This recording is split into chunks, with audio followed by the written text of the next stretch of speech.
This episode is brought to you by Philips One by Sonicare. One-up your brushing with Philips One. It's a big step up from your manual toothbrush, with both rechargeable and battery-powered versions, so you can choose the one that best fits your life. Learn more at philips.com/one. That's philips.com/ONE.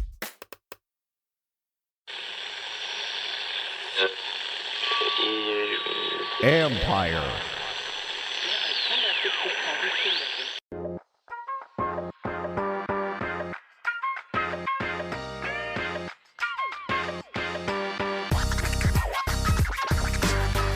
Welcome to Inside the Cap. I'm your host, Joel Corey.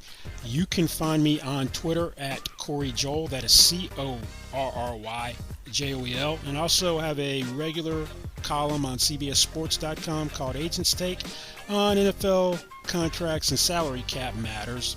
This week we're going to look at two things. One, implications of Frank Clark's legal problems, and also franchise players, because there's a long-term deal deadline of July 15th, which is rapidly approaching. Friday, we got some news which kind of piqued my interest, that the LA County DA's office charged Frank Clark with a felony weapons possession from a March 13th arrest by the California Highway Patrol, that he supposedly had a loaded handgun and rifle, two loaded firearms in the car during a routine traffic stop for not having a front license plate. Yes, California is one of those states where you have two license plates, a front and a back one. So on Friday, the DA's office hit him with that charge. He's going to be arraigned on July 14th.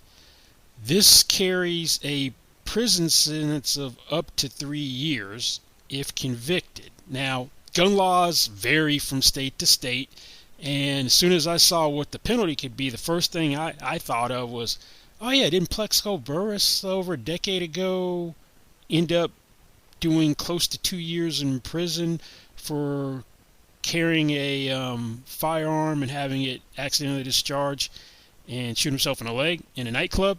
And all that stemmed from then Mayor Michael Bloomberg wanted to aggressively pursue charges against Burris and make him an example. So they threw the book at him as much as possible. Now, I don't know how they treat things in LA, but to make matters worse, there's a separate arrest for Frank Clark. So he's got two gun issues. There was one on, I think, June 20th. Where he was stopped and police in LA saw an Uzi sticking out of a bag during the stop. So he was arrested on suspicion of having concealed firearm in the vehicle, and that gun supposedly belongs to Clark's bodyguard. So this is a guy that came into the league under a cloud of suspicion because he was a second-round pick when he was drafted, I believe, in 2015, and he was had a domestic violence issue looming over him. Had pretty much kept clean, no legal issues between that issue coming into the league and now. But what I thought of when I saw the gun charge, the felony weapons possession from the March arrest, was like, he's got a potential personal conduct policy issue. And yes, Frank Clark does. Under the personal conduct policy, it explicitly states it is not enough simply to avoid being found guilty of a crime in a court of law. We are all held to a higher standard and must conduct ourselves in a way that is responsible, promotes the values of the NFL, and is lawful. It says players convicted of a crime or subject to a disposition of a criminal proceeding are subject to discipline. But even if the conduct does not result in a criminal conviction, players found engaged in any of the following conduct will be subject to discipline. Prohibited conduct includes, but is not limited to, the following. And the fifth bullet point is illegal possession of a gun or weapon, such as explosives, toxic substances, and the like, or possession of a gun or any weapon in any workplace setting. So, satisfies the first part of that, illegal possession of a gun. Well, there you go. That's where you got the personal conduct potential issue.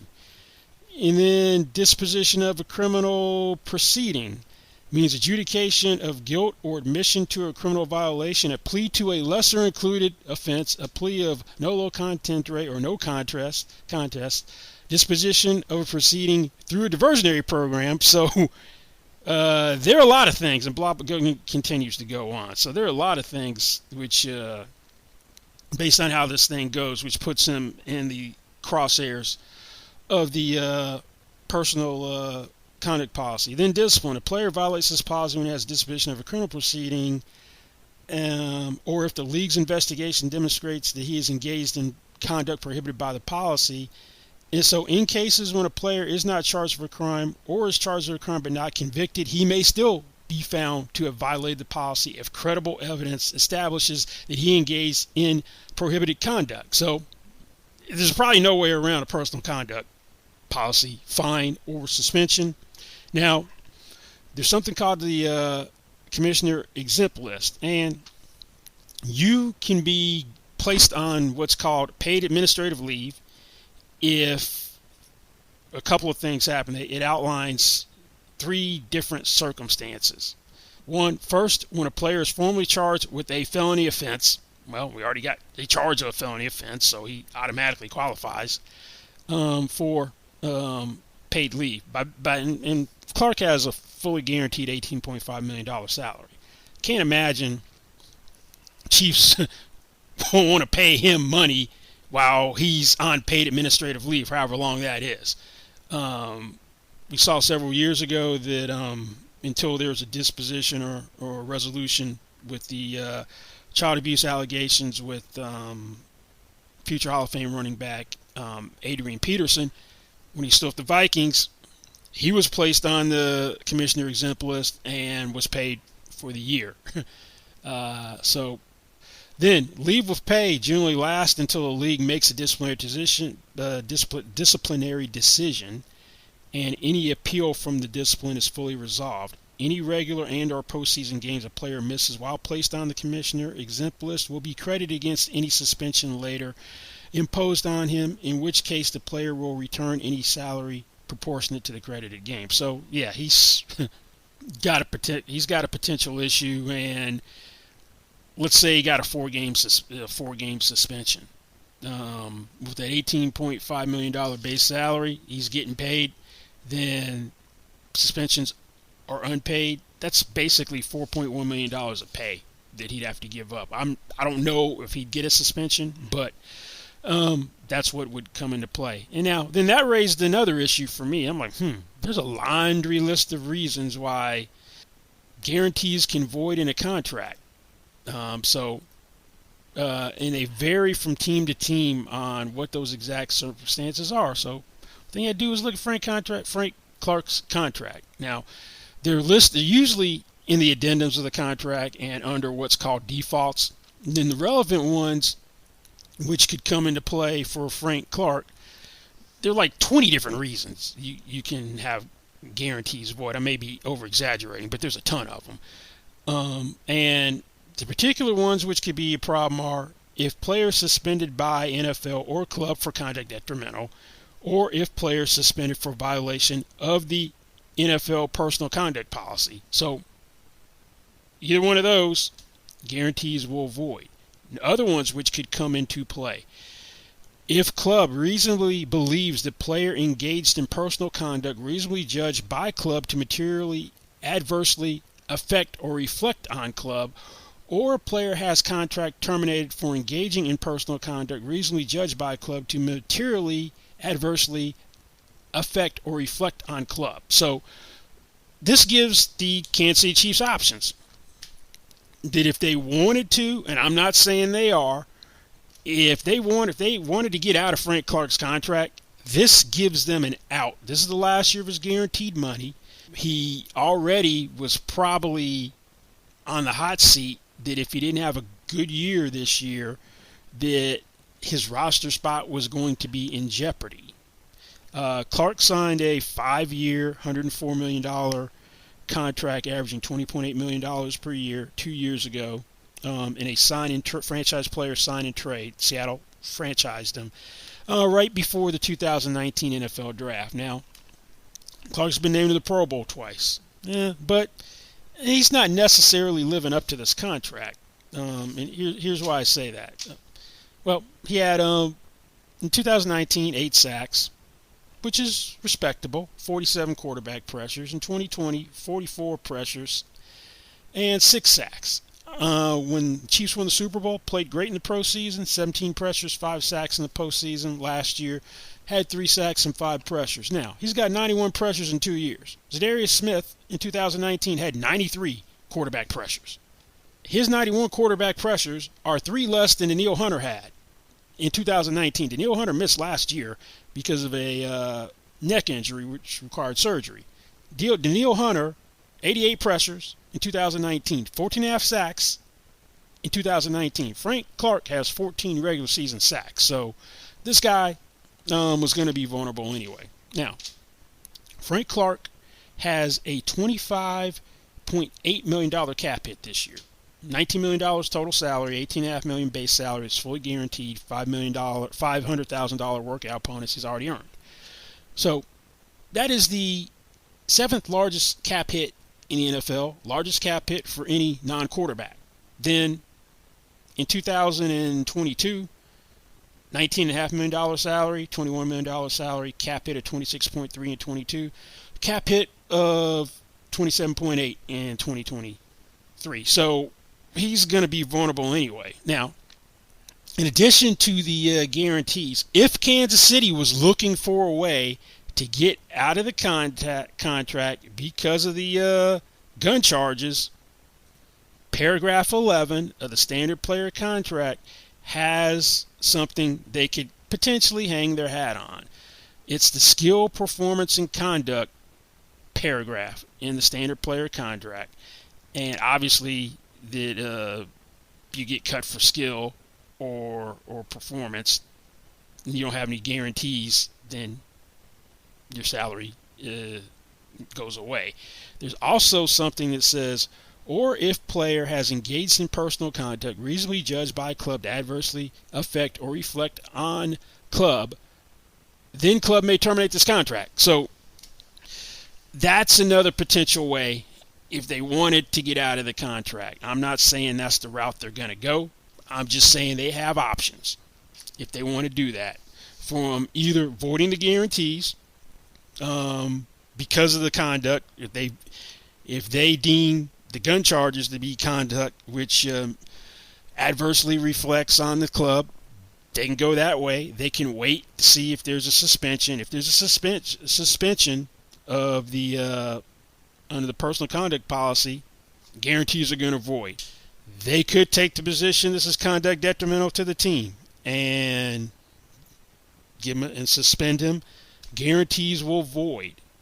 I don't think they want to pay him $18.5 million or some portion of that while he's on administrative leave, which is a realistic possibility given the parameters and how the procedures read in the personal conduct policy. Now, if you do void the guarantees, that doesn't mean you magically get to wipe out the contract.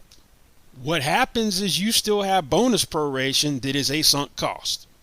And since we are after June 1st, if they void the guarantees, and I would imagine there'd probably be a grievance on behalf of Frank Clark by the NFLPA, or his representation would probably file a grievance, and then 40% of the disputed amount, and we're talking $18.5 million would be the disputed amount, 40% would be $7.4 million. That'd be a cap charge. But the Chiefs, upon voiding, since we're after June 1, bonus proration from future years does not hit the cap. The bonus proration in Clark's contract is pretty substantial. He had a $19 million signing bonus. and he had $7 million. This is on the 5-year deal, so that's prorated $380 a year. Then he had a $7 million fully guaranteed base salary advance in 2020. So that got treated as signing bonus as well. So that $7 million gets prorated $1.75 million on the cap from 2020 on through 2023. Then they also did a salary conversion in 2020 where $5 million of his base salary was converted into signing bonus. So that means that that's more bonus proration. That's $1.25 million prorated 2020 through 2023. So you already have the sunk cost. The roster bonus has been earned, so that's $500,000. So you've got $6.8 million of proration in each of the remaining years, 2021, 22, and 2023. So you would pick up $18.5 million of cap space this year if you decided to wash your hands of Frank Clark. You'd have a $7.3 million cap charge this year, and then you would have 13.6 as a cap charge in 2022 from the remaining bonus proration from 2022 and 2023. So the total dead money, so to speak, would be $20.9 million, split in the way I just described for 2021 and 2022. So I'd keep an eye on this. Now, when you're talking suspension, then potentially you have signing bonus forfeiture, and the forfeiture would only apply potentially to the $19 million signing bonus. It wouldn't apply to the $5 million signing bonus in the restructure, because the way agents negotiate the forfeiture provisions is only for that season in question, 2020, and the proration for the $7 million base salary advance, which is being prorated. You can't go back and get money from base salary already paid. But the $19 million signing bonus, potentially a portion of it would potentially be forfeitable. And typically forfeiture is proportionate to the number of games missed. And that only applies to the prorated amount in that particular year. So we're talking, let's say Frank Clark gets suspended 4 games on the personal conduct policy or for conduct detrimental. Then the Chiefs are going to be thinking, okay, it's 18-week regular season. We're talking, we got the 3-8, and we got 18 weeks for the regular season.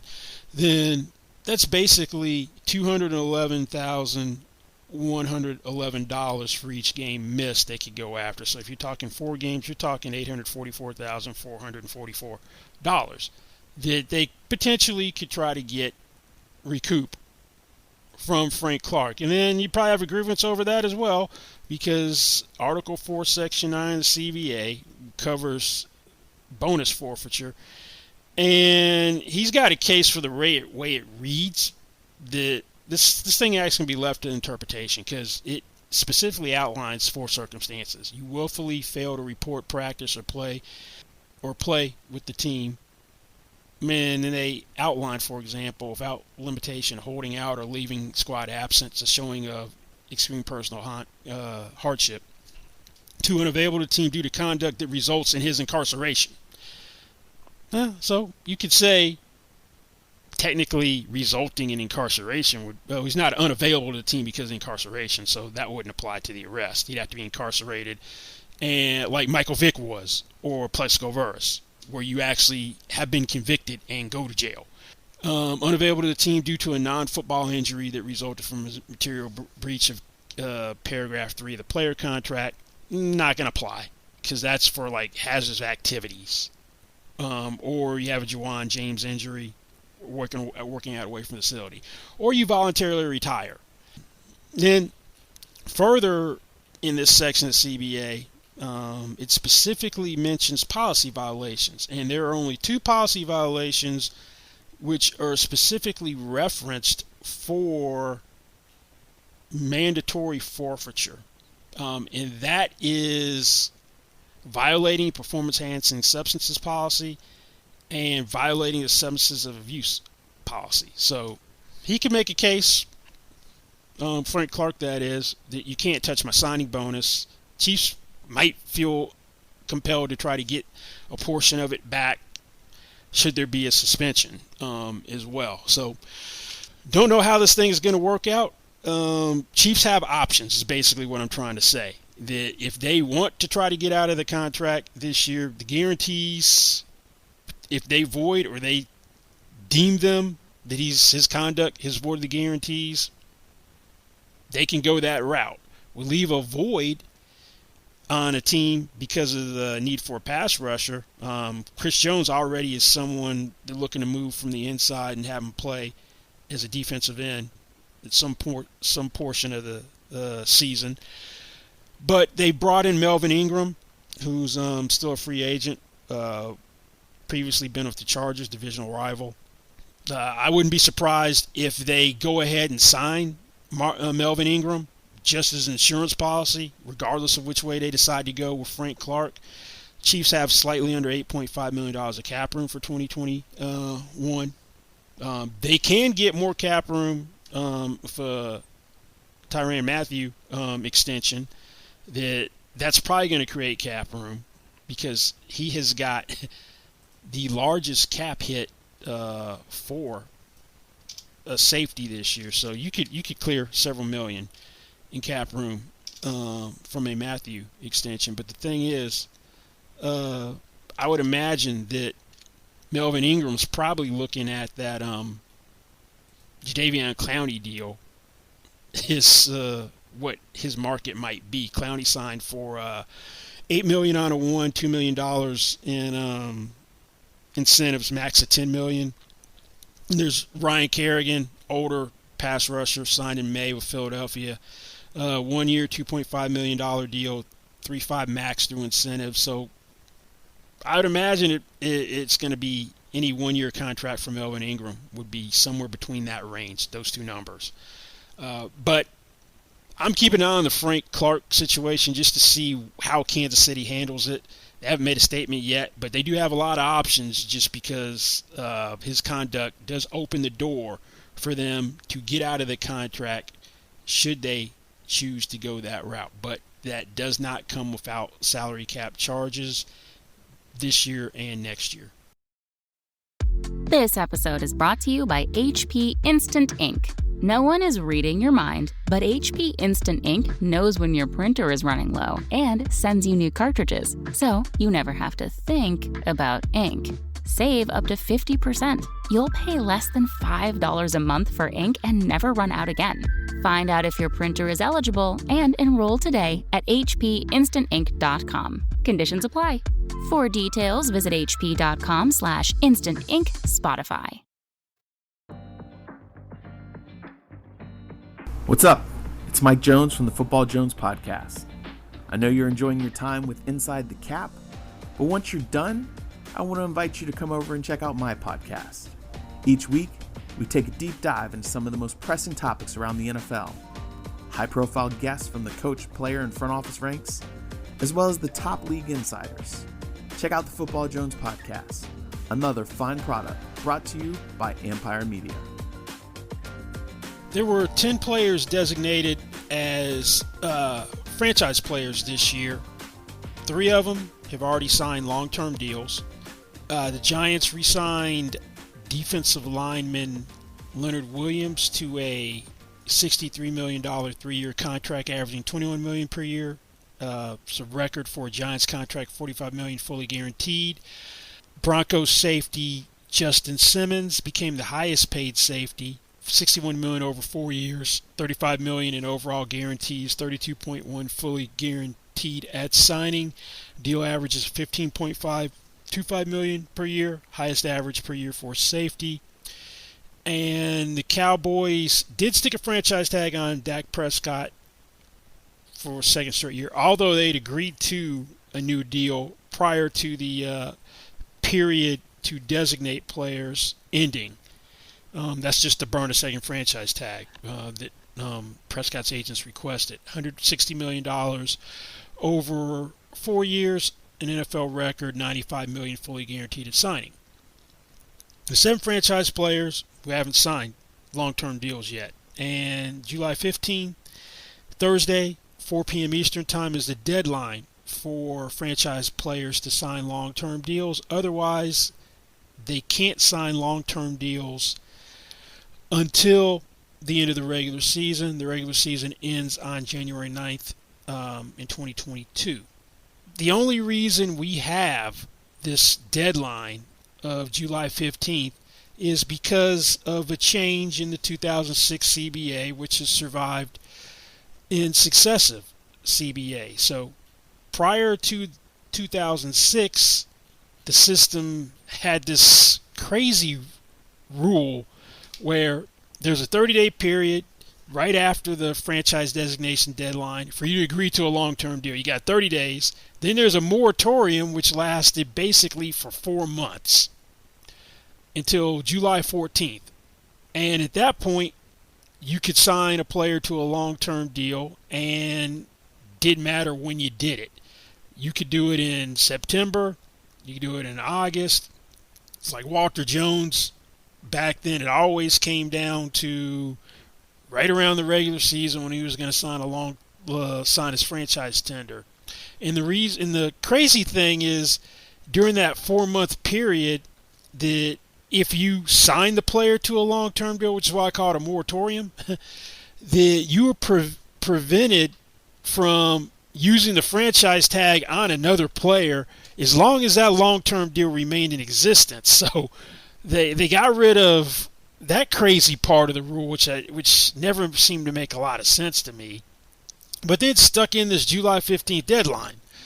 I'm not really sure why you have to do it before July 15th, but if you by 4 p.m. Eastern time on July 15th. But if you don't, no long-term deal. Now, if I'm one of these franchise players, the 7 who haven't signed a long-term deal, you got to blow me away with an offer to sign long-term for this reason. The cap dropped $15.7 million this year. It was $198.2 million in 2020. It's $182.5 million. Cap's probably going to go up dramatically. The NFL and NFLPA reached a ceiling of $202.8 million for next year. They did that for a reason. I'm operating under the assumption that we're going to be at the $208.2 million ceiling, since stadiums have been approved for full capacity again, so we're not going to have the same drop in local revenue that we had last year. So unless I can get pretty much what I want, I'm going to wait. And franchise tag numbers are going to jump dramatically next year as well, to the point where the 20% provision may not apply to some of these numbers. Typically, if you get franchised a second time, it's 120% of your prior year's salary. Technically, the rule reads it's 120% of your prior year's salary, or whatever number the non-exclusive number is by the cap percentage average formula, whichever is greater. It never happens that the cap percentage average number is greater than the 20% increase, just because the cap has been going up 6, 7, 8% every year. So that's never occurred. With the cap dropping, and the way the non-exclusive franchise numbers are calculated is you take the franchise tag numbers, how they were originally intended to be calculated for the previous 5 seasons, add together the salary caps of the previous 5 seasons, divide them into each other, then multiply what the cap's going to be for the upcoming year, and that's how you figure out the franchise tag number. So the higher the cap goes up, the more that number is going to grow. So we're talking, we're at $208.2 million, then 14.1% increase. So I'm not looking to do a deal unless I get what I want, because free agency next year, the cap going up significantly, should be different than free agency this year. So wide receivers, the market was very soft this year. There were 2 receivers that were franchised this year. We had Chris Godwin with the non-exclusive, the cap percentage average formula number of $15.983 million. He may be lucky that he wasn't a free agent. They chose him over edge rusher Shaquille Barrett for the franchise tag, because it wasn't the best year for Godwin statistically. He was slowed by some injuries, concussion, hamstring, broken finger. Then in the playoffs, he was dropping balls uncharacteristically. This guy has sure hands, but it was a couple of those games, it was like, wow, with the drop passes with him. So top receiver deal was Kenny Gallaudet, and that market was slow to develop. That was $72 million over 4 years, $18 million per year, maxes out to $76 million of incentives, $40 million full in guarantees, $28 million fully guaranteed at signing. This is a drop from where the top free agency deal was the year before in 2020. Amari Cooper, $20 million per year to stay with Dallas, $60 million overall guarantees, $40 million fully guaranteed at signing. And I've heard from multiple sources that if Amari Cooper wanted to go to the Washington football team in free agency, he would have been the highest paid wide receiver at the time, more than what was Julio Jones was $22 million per year, but decided not to do that. So might be better off for Godwin, who does want to stay in Tampa, to it may have been better for him not to be a free agent, just because of the way his season went. He wants to stay in Tampa. We'll see if they get a deal done. Allen Robinson, the Bears franchised him. 120% provision came into play for him. His number is $17.98 million on the franchise tag. He's thrived in Chicago despite inconsistent quarterback play.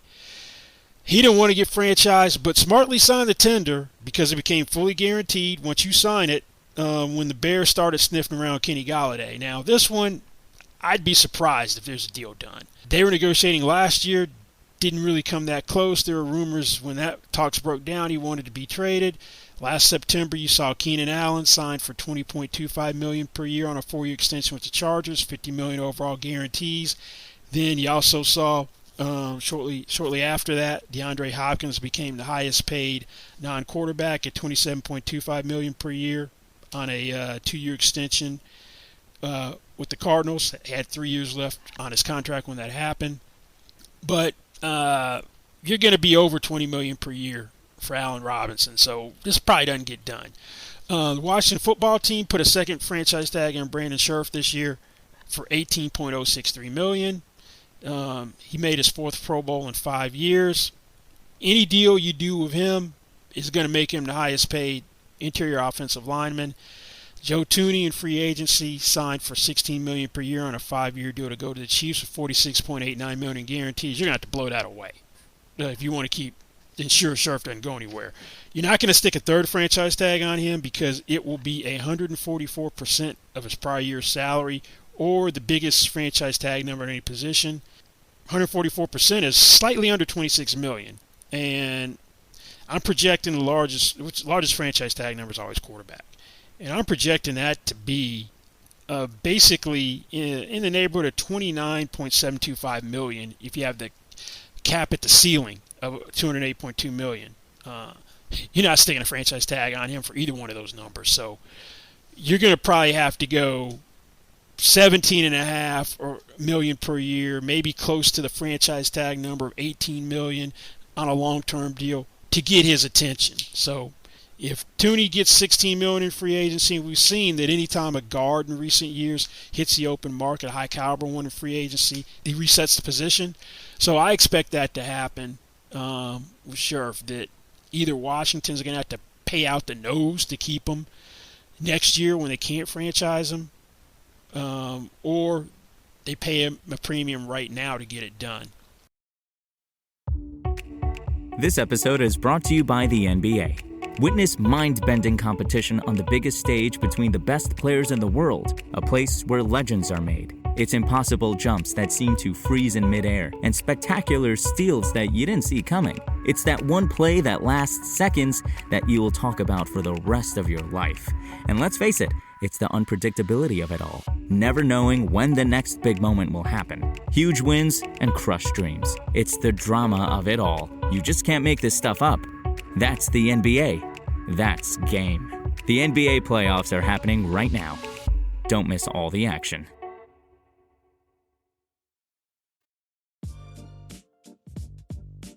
Two safeties In addition to Simmons for franchise, Marcus Williams of the Saints and Marcus May of the Jets.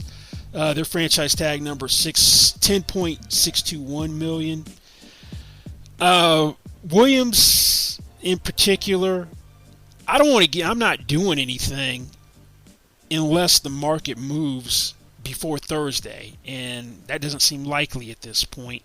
So I'm playing out under my tender. I'm playing under my tender because odds are I don't get franchised again next year, because I assume that Marshawn Lattimore would be ranked higher on the totem pole for a franchise tag as a cornerback who's playing under his fifth-year option. Maybe Terron Armstead, the left tackle who's in a contract year, or if one of the quarterbacks proves that either Taysom Hill or Jameis Winston prove their long-term replacement or answer for Drew Brees, you'd go there first with the tag. The safety market wasn't great in free agency. John Johnson, his deal came in below expectations. It was $11.25 million per year, 3-year contract, $24 million of guarantees. I thought that would be near the top of the safety market, but came in well below that. So we got two guys who could move the market. Jamal Adams doesn't want to be paid like a safety, wants to be paid like a defensive playmaker or defensive weapon. He's not looking to just barely go over that Justin Simmons $15.25 million per year. He wants to blow it out of the water. And then Tyrann Mathieu, contract year. Can't franchise him next year because that number is going to be over $23 million with the 120% increase provision. He recently said he was optimistic about an extension. I'd imagine that it would make him the highest paid safety ahead of Simmons.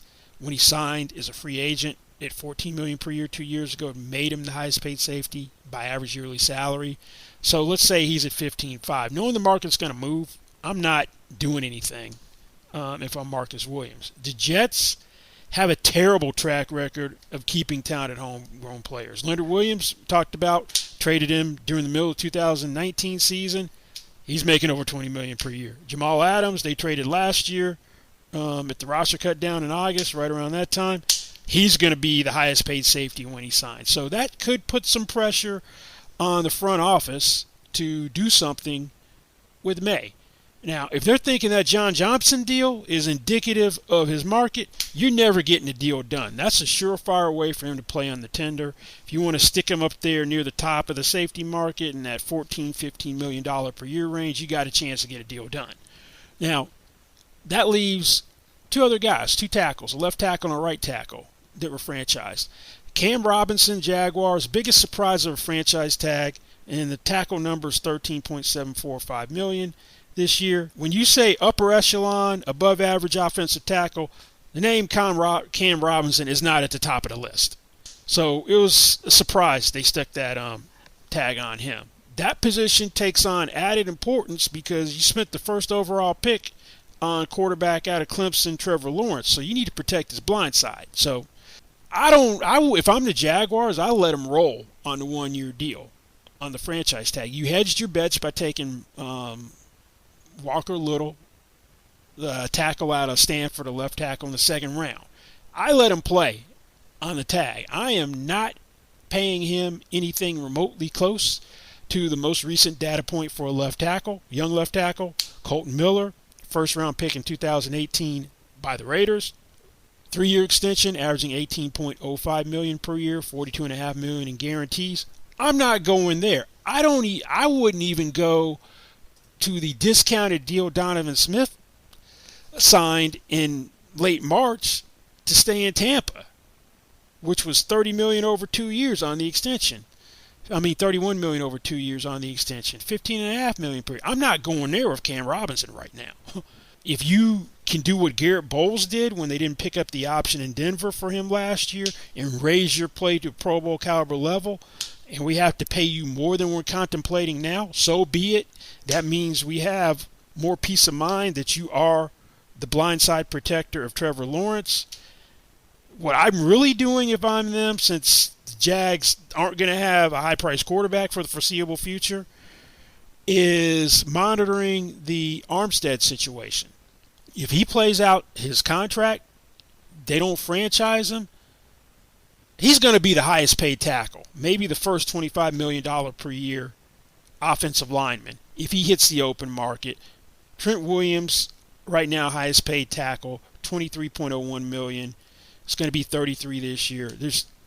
Armstead's 3 years younger, so you may be at $25 million per year for him if he hits free agency. If I'm Jacksonville and he's available, I go that direction. Do whatever I have to do to get Terron Armstead. I know there have been some durability concerns in the past with him, but you got to find the right left tackle to protect Trevor Lawrence. And finally, we have Taylor Moton.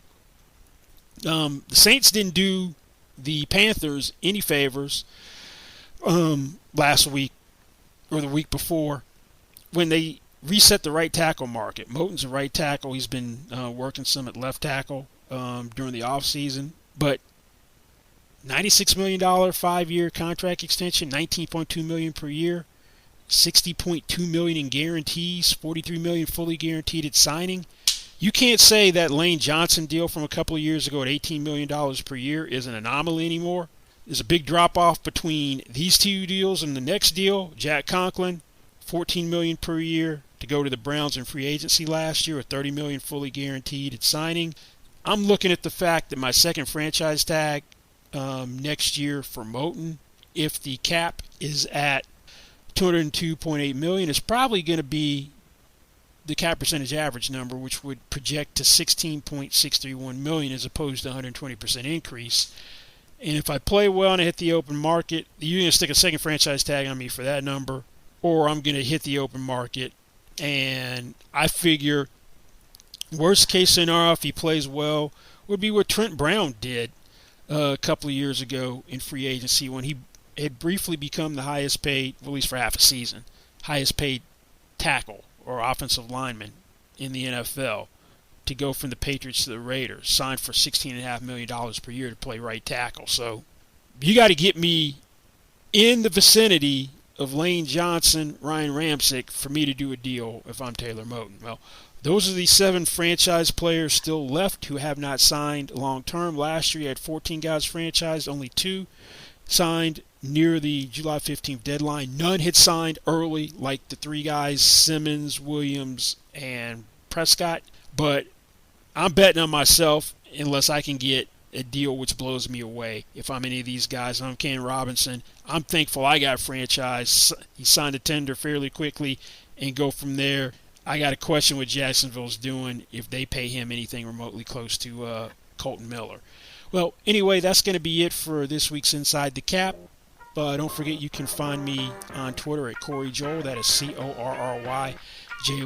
And also read my CBSSports.com column, Agent's Take. Thanks for listening, and we'll see you back here next time. Goodbye.